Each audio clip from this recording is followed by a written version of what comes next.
My name is Richard Chea, and this is my first time dancing with Tantrum. Which dance style challenges you the most, and how do you tackle those challenges? I think the dance style that challenged me the most is probably hip hop, even though it's my favorite. I think there's a lot of texture and pockets and different levels you can do with that style. So I think it's a challenge. I think the way I tackle it is to really listen to musicality and try to focus on different moves, play with the levels, especially when I'm freestyling. Um, I think also like sometimes Vogue, even though I don't do Vogue, but I see it sometimes in the style. I think it's touching that feminine side and being able to be confident in that. So that's something that I'm working on. Can you explain what you mean by your dance style being big but wrong, and how you've turned it into a unique aspect of your performance? So I've been dancing for a little over a year. Most of my dancing has been in the club, like this, with the song and whatever drink was in my hand. But I've been taking like dance classes for a little over a year. Going big but wrong is, I think, executing the confidence that I got from the club. I didn't really care what people thought. I was just having a good time. But applying it to choreo classes where like the idea is to have fun, I'll try my best to execute the move. But if it's something that I can't move, I'm just go big but wrong. So I think it's a unique aspect of my performance for freestyling. How do you incorporate your love languages into your dance practice? A lot of my friends that I made through dance, so we do spend a lot of time dancing together. So I feel like making time like every Friday night or every Thursday evening just to take a class and maybe go out and eat and debrief about how class was really allows me to expand on that aspect of quality of time. We're spending time together in the class. Sometimes going to class alone can be quite intimidating. So having a familiar face in there makes it a whole different um, physical touch. I think even just like when we're dancing in groups and we could high five each other, just that touch of a high five can mean a lot. Even of a hug at the end, even just supporting each other in groups. That's how I could show love for my friends. Acts of service. Sometimes I notice in class when we're all like tired and about to like maybe pass out, I always bring extra like granola bars or like smaller biscuits just to help make sure no one has a low blood sugar moment. So just being able to like hand each other those things when we need it. Other acts of service is even like friends sending recommendations of like dance classes that they're gonna take or finding out new styles or new ciphers, new battles. For me, all that matters because I know they're thinking like of each other. Like, oh, we want you to be there, or I want you to be here. So I think that's been a big thing, and it doesn't take much. I know it's a simple DM or a simple send, but just that, especially when you know someone's on that dance journey or wants to pursue it, being able to like share that knowledge, I think it's incredible, and that's what I love about the dance community.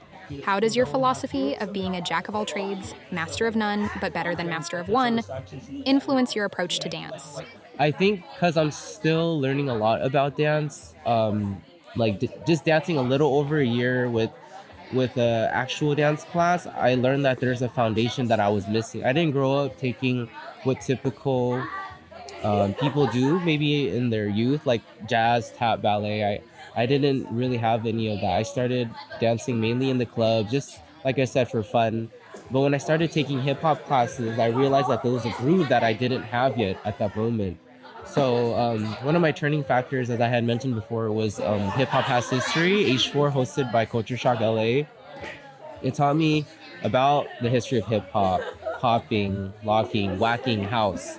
And going to that and learning about the history really taught me that these are the foundation of dances that people use in choreo. So after taking that, I completely stopped choreo classes and started seeking out foundation classes.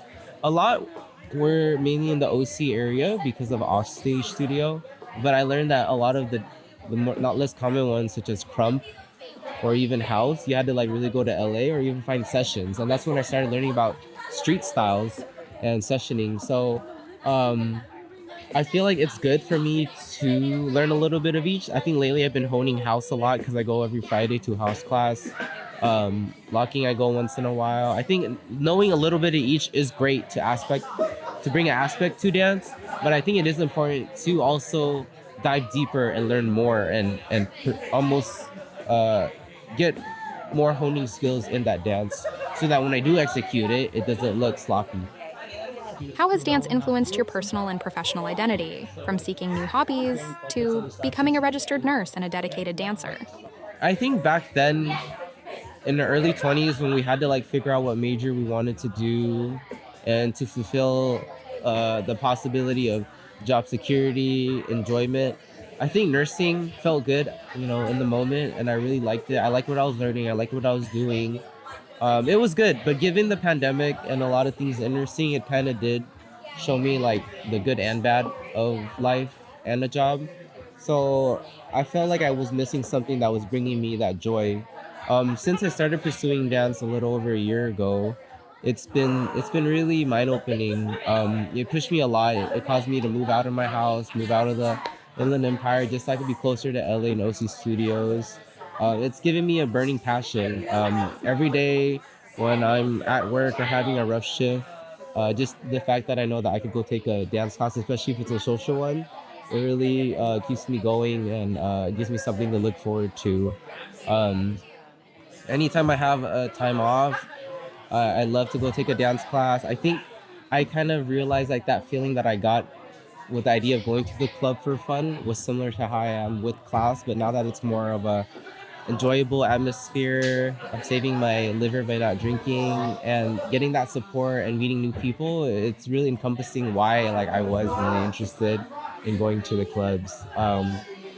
So I think to like kind of mind the two, like being a registered nurse, I get to interact with people, and being an extrovert, it's a mix of both worlds. Like I get to really impact someone's life, especially when I know it's their first time being in a hospital, because hospital settings are scary.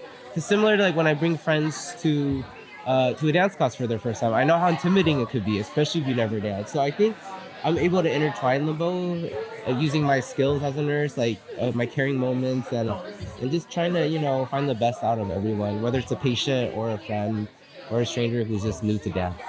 Exactly. Alrighty. It's that. Well, that's it.